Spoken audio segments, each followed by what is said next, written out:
ñii ay dernière heure lañ ñëw ñii ban légitimité lañ am bu ñu wax loolu xel day dem si soxna Aminata Touré mi nga xam te ni moom mooy la superviseure docteur Aminata Touré bii président tànn en tant que président d'honneur ngir mu superviser mënewaale les travaux yi nga xam te ni moom mooy dem ñu tëggaat la coalition Diomaye président mais bu ñu wax si soxna Aminata Touré elle était candidate à la candidature si élection présidentielle bu 2024 tey ndax mën nga comprendre que am ñu taxaw di poser ay questions par rapport légitimité bi mu am moom si biir coalition Diomaye président si moom apport am ak détermination par rapport à cette coalition. waaw xam nga Sénégal moom laa lay am na lu ma la jotoo wax sax avant ñuy dugg ci studio ma ni la réew mi dafay bari ay questions yu ñuy posé wu yoo xamante ni comme yéen ay gindi askan wi. te yéen vous êtes à équidistance des partis. objectivité ngeen di waxe dafay baax que certaines questions de fond yéen ngeen jël ko en charge jéem a xam réellement lan moo ci am maanaam historique gu coalition Bassirou Diomaye président d'ailleurs ce président de la République ci sorteem xam nga on ne peut pas être plus royaliste que le roi. ci sorteem bu mujj. am na lu mu expliquer ci coalition fan la teg coalition bi lu tax mu teg fa coalition bi ban rôle la coalition bi joué ban rôle certains membres de la coalition moom lañ joué xam nga daf ko wax mu leer bi mu koy wax nag soo seetloo de l'autre côté dañuy daw débat boobu les questions yi président teg sur la table benn moo doon pourquoi moom mu téye ci coalition bi mu ni la ngor moo tax wax la ay récépissé wax la les membres de la coalition nan lañ taxawe muy ci énergie muy ci moyen wax la sax que ni pour mu nekk candidat c'est des membres de la coalition Bassirou Diomaye Faye ñoo ko jox récépissé concernant madame Aminata Touré li nga ni ban rôle la joué ci coalition bi ñiy posé wu question boobu bis boo jàkkaarloo te ñoom da nga leen di laaj ñoom ban rôle lañ joué pour le président Bassirou Diomaye Faye bi tax ñu naan coalition Diomaye président parce que bu ñu naan Diomaye président da ngay nekk candidat ba pare da ngay laaj ñooñu di wax qu'est-ce qu'ils n'ont pas fait pour que nous reporter élection yi et qu'est-ce que madame Aminata Touré a fait ak la coalition Diomaye ñi ci nekk pour ñu bañ a reporter élection yi vous étiez là dernière manifestation contre le report 4 morts moo fi am xoolal ñan ñoo ko organisé nga xool yan parti ñoo fa nekkoon nga xool aussi bi ñuy def la conférence de presse man maa ngi woon ci biir li jur loolu ba conférence de presse bi sax pour tenir ko c'était difficile parce que des gens ramaient à contre-courant parce que li fi amoon mooy ni le président Macky Sall am na ñu mu waxtaanoon pour dàq élection yi loolu moo amoon madame Aminata Touré campagne nationale ak internationale la def pour ñu bañ a dàq élection yi pourquoi parce que c'est une question de principe benn ay élection kenn musu ko dàq dans ce pays deuxièmement elle s'était déjà choisi son candidat muy le président Bassirou Diomaye Faye le candidat Bassirou Diomaye Faye moment boobu seetal dans le landerneau politique les partis ak les candidats recalés ak les candidats yeneen yoo xamante ni ils travaillent pour le report président Bassirou Diomaye Faye mi ngi choisir Aminata Touré superviseur de la coalition du fin fond de la prison comme ni mu ko waxee kooku ngay laaj lan mooy légitimité ci coalition bi kii candidat bi moo ko choisir comme superviseur boobu moom candidat bi mi ngi ci kaso bi mu def ko superviseur mu am taxawaay bi mu taxaw contre le report am taxawaay bi mu taxaw pour la pré-campagne parce que coalition bi nag toogu ñu nekk ay yaafus de dañu doon wax di dox di jëf 450 millions de francs dajale nañ ko la coalition pour la campagne parce que ñun démarré nañ campagne bi le président Bassirou Diomaye Faye mi ngi woon ci kaso bi le premier ministre Ousmane Sonko mi ngi woon ci kaso bi xaalis bi ñu doon démarré li may wax ni kenn du ko weddi on était plus de 200 organisations madame Aminata Touré 6 à 7 millions la teg ci table ci professeur Serigne Gueye Diop teg Cheikh Dieng Abdourahmane Diouf Samba Ndiaye men waaw dafa teg xaalisam il a battu campagne. bi ngeen ko dajalee bari nañ. bi ngeen ko dajalee mi 450 millions. mais boobu ñun ñoom Amadou ak lii booba kenn neewul kenn ban légitimité nga am non madame Aminata Touré waa Pastef dañoo def une grande délégation ñëw seet si ko mais booba fekk na moom mu jël sa décision sur demande du président Diomaye. mais moom laa la wax mais boobu fekk na mu jël décision parce que Aminata Touré madame Aminata Touré du ku ñuy baab du ku ñuy convaincre ci leen elle moom moo tax dama dégg benn jour Abbas Fall muy wax ci benn télé mu ni daf ni président Aminata Touré daf ni président Ousmane Sonko nan j'espère que du Diomaye ngeen nan nga ñu mën a tànnale kii fan la koy waxee première chose ku xam madame Aminata Touré xam ni du façon boobu du maanaam loolu du langage am benn deuxièmement kenn du ko tànnal ba mu naan la yow pourquoi nga ñuy tànnal ki madame Aminata Touré elle avait le choix dem jàppale ji le président Macky Sall bi matoon candidat nag mais loi mayu ko mu jàkkaarloog moom ni ko troisième mandat du fi am elle avait le choix dem jàppale ji Amadou Ba comme beaucoup de personnes beaucoup de responsables de l'APR l'ont fait mais ba muy choisir président Bassirou Diomaye Faye moo ko choisiral boppam parce que ñi ñuy tudd naan ñooy wax lii ñooñu jaar-jaaru Aminata Touré amuñu ko du ci constance du ci cohérence du ci probité morale du ci probité intellectuelle amuñu ko du femme bu ñuy tànnal lii wala la nga naan daf na pourquoi nga ñuy tànnal ki mais et puis moment boobu ki ñuy wax naan moom la waxal mi ngi ci kaso bi président madame Aminata Touré présidente Aminata Touré dafa gisante ak Ousmane Sonko fan nañu gisee moo tax. mënu woon nekk par téléphone. non par téléphone mu nekk ci kaso bi di woote. waaw appel téléphonique waaw. parce que xam nga yenn saa yi prisonniers dañuy am ay minutes d'appel ak yooyu. mu léegi par Aminata Touré ni ko lan pourquoi nga ñuy tànnal kii. waaw yow man yow Diallo. je sais en âme et conscience que yaa ngi ci comme ni ma la ko waxee sànq au début da ngay suivre politique bi d'une façon boo xamante ni moom nga da nga koy dund parce que sa métier moo tax. yow tey en âme et conscience xam nga ni du madame Aminata Touré la ñuy tànnal candidat ba pare mu koy ñaxtu boo koy ñaxtu da nga ko fay bàyyi ñun bokk ñoo ñi nga xamante ni dañuy ñaxtu benn mbir ba pare toog fa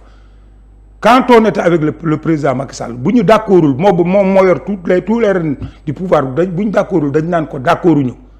dàq nañu assemblée nationale ndax ñàkk d'accord campagnal nañ ko wëral ko Sénégal mu xañ madame Aminata Touré présidence assemblée nationale ndax lan xam na ni lu d'accord ci troisième mandat donc wax yooyu ay wax la mais heureusement que ki ñu ko seqal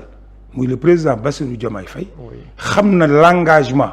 de la présidente Aminata Touré benn deuxièmement am na ci moom confiance parce que confiance weesuwul nga nekk au fin fond de la prison et que nga tànn une femme def ko muy sa superviseur de la campagne loolu c'est vrai. loolu confiance la boo xamante ni amul ma dem te jóg. mais Sidi Bara am na loo junj sànq dama la bañoon dagg. ba ngeen naan am na ñu doon œuvrer pour le report. oui man nag soo waxee sama xel fu muy dem nekkul ñi nekkoon jamono jooju si biti par rapport à Diomaye président ndax dafa amoon wala par rapport au Pastef. ndax dafa amoon ñu nekkoon si biir. di œuvrer en catimini pour le report. tegoo li ma la wax de dama ne la xam nga man responsable la. li may wax du ma ci observateur je suis un acteur ci loolu. ñi doon œuvrer pour loolu ñëw nañ ci madame Aminata Touré li nga doon wax sànq naan coup de fil entre tel et tel loolu c'est une longue histoire dañ ci mos a ñëwaat. xëy na bis dana am kon gars yi dañoo sàcc non dama ne bis dana am xëy na ñu dugg ci yooyu mais moment bi c'est pas le moment parce que communication aussi timing bi daf ci am solo mais ce que je peux vous dire. mooy ni ñi doon dox ci report bi ñëw nañ ci Aminata Touré. bokk Pastef. ñi doon dox ci report bi ñëw nañ ci Aminata Touré waxtaan ak moom. foofu la blocage bi amoon. blocage bi ci Aminata Touré la amee ci madame Aminata Touré la amee blocage du report ci moom la amee. report bu amul dama ni. report bu amul Sénégal. yàlla moo ko dogal mais xam nga jaarale ko ci kan. ci doole parce que nag luy am rek yàlla la. man loolu laa Sonko moo bañ parce que nee na si biir kaso bi waxtaan am na. waxtaan leen si ñett ponk ñett yëpp accord amu si biir ñett yooyu noonu mu wax moom bi mu génnee kaso moo ko wax ne que waxtaan leen pour le report mais moom dafa bañ. loolu wér naa am wérul. non dama ni moom li muy wax intéressé wu ma man li ma xam laay wax. waaw li nga xam laay wax dama ni. li ma xam te ñi acteurs politiques yi xam ko. président Bassirou Diomaye Faye xam ko. président Macky Sall mi nekkoon au cœur du jeu xam ko. man ma xam ko. mooy ne Aminata Touré bu report amul moom moo tax report amul. moom ci moom la ko yàlla jaarale parce que moo ko doon xeex moo doon porte-étendard bi moo doon wax ak les européens moo doon wax ak les américains moo doon wax ak les institutions yi fi nekk ba pare nag di ko wane xam nga les archives sont là. dama ne la da ngay jël ñu doon def ay conférence de presse ak ñi doon dox ak ñi doon marche ba amoon ay mort ci report bi. xoolal ñan ñoo ko organiser. boobu laa wax xoolal ñi ko organiser beneen bi ci des mooy ñun kat moo doon suñu candidat. Diomaye président. waaw président Diomaye Faye candidat ba si Diomaye Faye. waaw mais dama ne maanaam xoolal na nga dem ci histoire. nga xool naka la def ba candidature am mujj jàll. maanaam nan la def ba candidature am jàll. premier tour jàllu. waa Pastef nee nañ. Ousmane Sonko moo ko joxoñ. bi mu ko joxoñee utal ko caution. bi mu ko utalee caution utal ko parrainage bi mu ko utalee parrainage campagnal ko mu gañe waa Pastef loolu la ñuy wax. Diallo yow débat nga bëgg ko. c'est-à-dire yow utal ko parrainage c'est-à-dire fii parrainage ban moo gën a wóor ci parrainage. ban parrainage moo gën a wóor ci parrainage. man j'étais mandataire. dama dem Aminata Touré. oui. Amadou Ba moo doon mandataire wu. kii Bassirou Diomaye Faye. le président Bassirou Diomaye Faye. bi ñuy tirage maag moom ñoo toog. xam nañ ban stress ngay dund. parce que soo demee au-delà de 20 personnes c'est risqué pour yow. la preuve ñi ci jàll ñëpp ñi romb foofu yëpp deuxième tour lañ jàll. te ku jàll deuxième tour rek suñu borom bi moo la jàllale. ndax ñi li may wax ñi nekkoon conseil constitutionnel xam nañ ko doublon ya fa nekkoon et tout da ngay gis candidat boo xamante ni populaire na lool bokk ci parti bu mag. nga gis candidat boo xamante ni popularité am dooni populaire mais popularité am sur le plan politique am na fu mu yeggul. mu nekk premier wala deuxième wala ba 10e position day jàll. pourquoi muy jàll parce que amul doublon. président Bassirou Diomaye Faye bu doon dafa yor ay parrainage yu dëgër dina jàll dina dem deuxième tour. deuxième tour boo fa xasee ba dem mooy ni yow mënoon nañ laa éliminer premier tour. te jàll deuxième tour nag moo gën a jafe sax jàll premier tour. yow xam nga li may wax. donc kon. moment boobu kan moo def déclaration 10 ans ñoom waa Pastef tey li ñuy wax ci président Diomaye Faye di ko reproche dama déglu le vice-président fii la ko waxe ci yéen mooy le premier vice-président de l'Assemblée nationale mooy docteur Ismaïla Diallo fii Seneweb la ko waxe mu ni le président Bassirou Diomaye Faye devait être un candidat de transition un candidat de transition. même Guy Marius Sagna wax na lu mel noonu. waaw mais dama ni yow nga ne premier vice-président à l'Assemblée. fa ñuy légiférer. Sénégal am constitution. le président Bassirou Diomaye Faye waat prêter serment ci constitution devant la cour constitutionnelle yow nga am sañ-sañu taxaw naan président de transition la waruñ jël. heureusement pour nous qui le soutenons musuñoo dégg président Bassirou Diomaye Faye mu wax ni. du ma jëlee nguur gi damay joxe nguur gi pourtant yaa ngi fi woon kan moo ko wax ci candidat yi. Habib Sy dégg naa ko mu wax loolu. waaw kan lañ joxoon député yi waa Pastef kan lañ jox seen ay député. Habib Sy donc Habib Sy bi ñu joxoon seen député pour parrainer ko moom taxaw na ni candidat de transition lay doon yow gis nga Habib Sy ku ko gënoon nekk candidat bu valable ak jaar-jaaram xam-xamam probité am tout parce que Habib Sy mosoo ko dégg ci yu ñàkk fayda mosoo ko dégg ci ay caaxaan boroom xam-xam la bu xam état. kooku tey bu yoroon réew bi man damay jàpp ni mën na koo doxal mu nekk candidat mais il a été obligé de dire que candidat de transition lay doon le président Bassirou Diomaye Faye candidat mi ngi ci kaso bi mais yow déggoo ko fenn mu ni la candidat de transition lay doon moo tax ma naan la yenn saa yi dañuy war a jàngat mbiri au fond c'est-à-dire li ma la bëgg a expliquer foofu. voilà loolu question lan laa war a waa Pastef yi wax sax. oui yenn saa yi j'ai l'impression que dañuy nekk ak nit ki te xamuñu ko. parce que tey kan moo gënoon jege wala mu nga mën koo sax comprendre. compromis bu sori ba ci sax compromission ci sa candidature que le président Bassirou Diomaye Faye moom mi nekkoon ci kaso bi. oui parce que mi ngi woon dans les liens de la détention donc kooku imposé woon ko dara wala signalé woon ko pacte. moo gënoon yomb mais il ne l'a pas fait. Habib Sy. moo tax mu ne non xaaral ma pacte. oui mais ba foofu laa jëm. moo tax ma ne Habib Sy il l'a fait. parce que loolu peut-être que pour mu jot ay député wóoruma mais l'essentiel mooy député yi lañ ko jox mais moom loolu la wax. léegi posez-vous une question. pourquoi le président Bassirou Diomaye Faye après 2 ans il a senti la nécessité mu jàkkaarloog Sénégalais yi ni leen pacte musul am benn ni leen bu pacte amoon raison bi moo garaaw bu pacte amoon ça veut dire que man damay wor waa Pastef fi ma votel damay wor les Sénégalais xam nga qu'est-ce que loolu moo lay won la personnalité de l'individu xam nga Sénégal dafa am ay suivistes dafa am des gens yoo xamante ni tey mën nañu ànd ak yow def la yàlla loo wax loolu la bu ñu gisee sax une personne buy bañ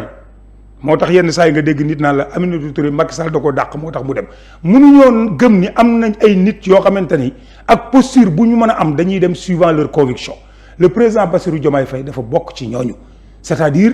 tey dem nekk candidat joxuñu ko ay député signéwul pacte te da koo wax sénégalais yi te seetlul kan moo posé la question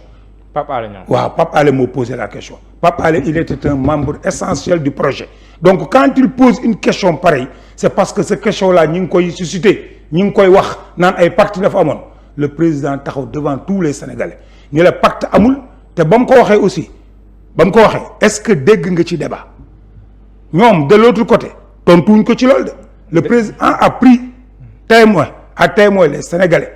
wax ci loolu parce qu'il sentait cette nécessité parce que tey boo dul dealer parce que dealer mooy def yooyu boo dul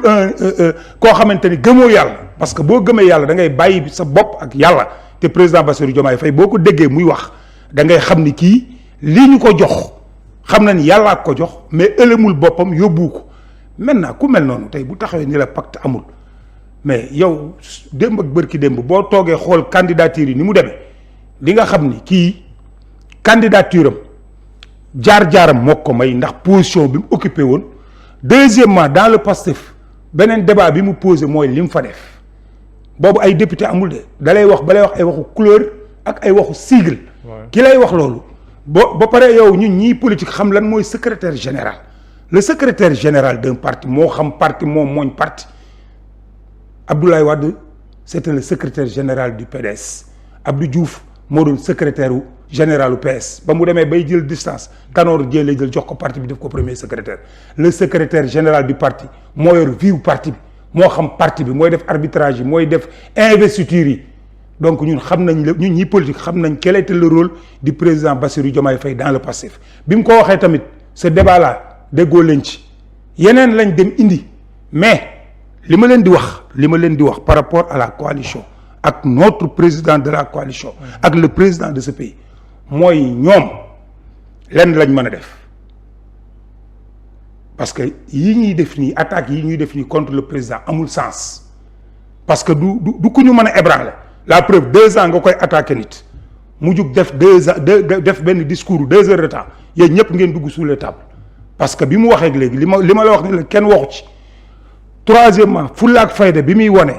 jël Sénégal teg ko au-dessus de tout muy au-dessus du Pastef muy au-dessus de la coalition Bassirou Diomaye Faye muy au-dessus de toutes les personnalités bu mu mënti doon parce que gëm na ni Sénégal dañ ko dénk mu war ko liggéey war koo stabiliser war a woo tous les Sénégalais yi nga xamante ni mën nañu amal njariñ Sénégal ñu ñëw jàpp ci nañu xam ñoom une chose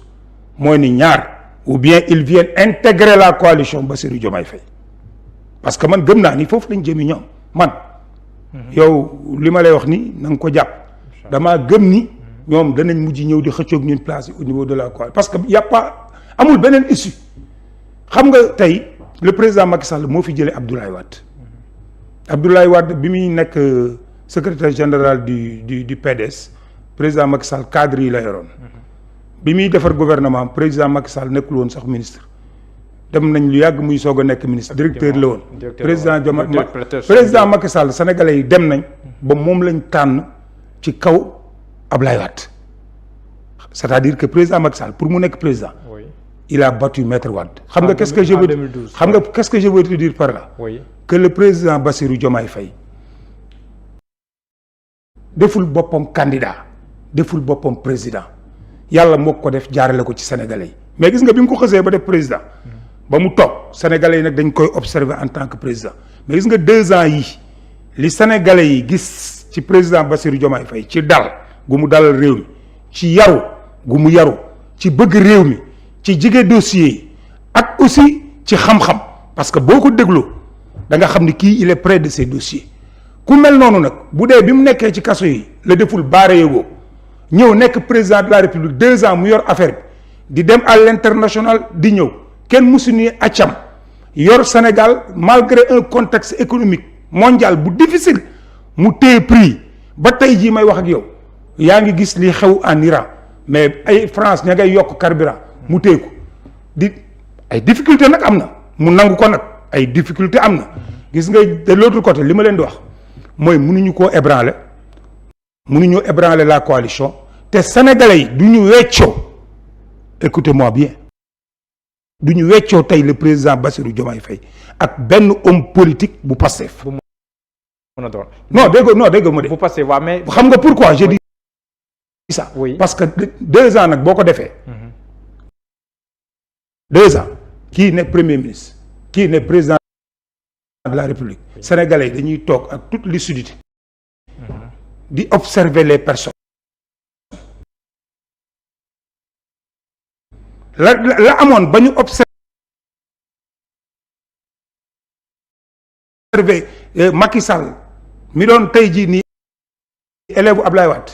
ba jël Macky Sall teg ko dindi Ablaye Wade tey président Bassirou Diomaye Faye sénégalais yi xam nañ ni borom fulla la ak fayda ci candidature am sénégalais yi xam nañ ni borom fulla la ak fayda ci un jeune cadre bu ñemee nekk au niveau des impôts di teg un parti ba parti bi yegg fenn fi sénégalais yi xam nañ ko ci fulla ak fayda ci 2 ans yi malgré attaques yi doon am mu am au niveau de l'Assemblée nationale aussi ñu xam réalité ba fa am moom muy def face di toog sur le plan politique amul kenn ku ko dimbali le président Bassirou Diomaye Faye na nga lire li ma lay wax lii moo entre les mais balaa ni ñëw ko mais est-ce que sànq raisonnement bi est-ce que man dama si war a tirer conclusion selon yow sa raisonnement oui. En réalité, le candidat du Pastef et de son président nekkoon président Bassirou Diomaye Faye mais c'était plutôt Habib Sy